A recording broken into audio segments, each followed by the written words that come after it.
अरे जनता के साथ। कल ही तो वो कह रहे थे, कल था या परसों वो कह रहे थे कि अगर मैं ऐसी बातें करूं तो मैं प्रधानमंत्री बनने के योग्य नहीं हूं। आज क्या हो गया?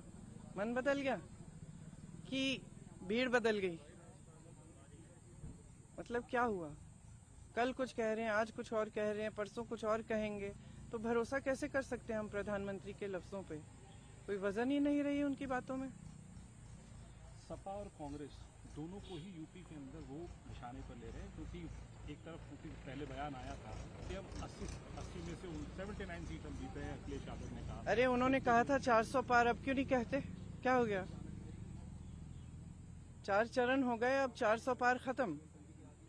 अब ये क्यों नहीं निकल रहे ये लफ्ज इनके मुंह से?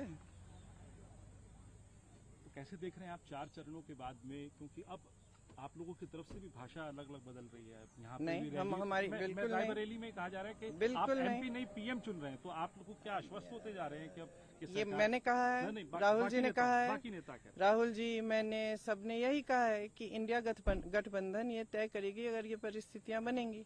तो ये लफ्ज आप हमारे बदलवाना चाहते हैं तो आप कर सकते हैं, लेकिन हमने तो नहीं बदले। हम शुरू से कह रहे हैं, इस चुनाव की शुरुआत से कह रहे हैं, ये चुनाव जनता के मुद्दों पे लड़वाएगी। हम कह रहे हैं, ये जनता को कह रहे हैं कि अपने मुद्दे पर लड़वाओ। आपके मुद्दे हैं महंगाई, बेरोजगारी, खेती में जो समस्याएं आ रही हैं, मजदूरों की जो समस्याएं हैं, जो मिडिल क्लास की जो समस्याएं, ये समस्याएं हैं, इनके बारे में बात करें प्रधानमंत्री और पूरे जितने भी भाजपा के नेता हैं। और हम शुरू से यही कह रहे हैं, कि इस पे चुनाव लड़ा जाना चाहिए और ये हमारी नीतियां हैं जो हम आपके लिए करना चाहते हैं।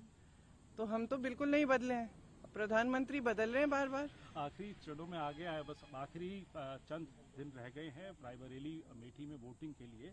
प्रियंका गांधी कितनी आश्वस्त हैं, क्योंकि आप कैंप करे हुए हैं? जीतेंगे, रायबरेली में भी जीतेंगे, अमेठी में भी जीतेंगे।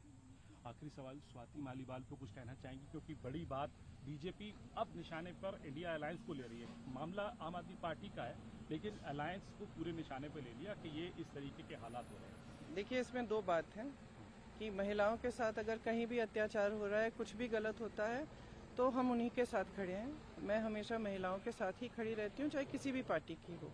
दूसरा, आपने कहा कि आम आदमी पार्टी आपस में डिस्कस करेंगे, वो उनके नेता हैं तो वो आपस में निर्णय लेंगे, ये उन पर है।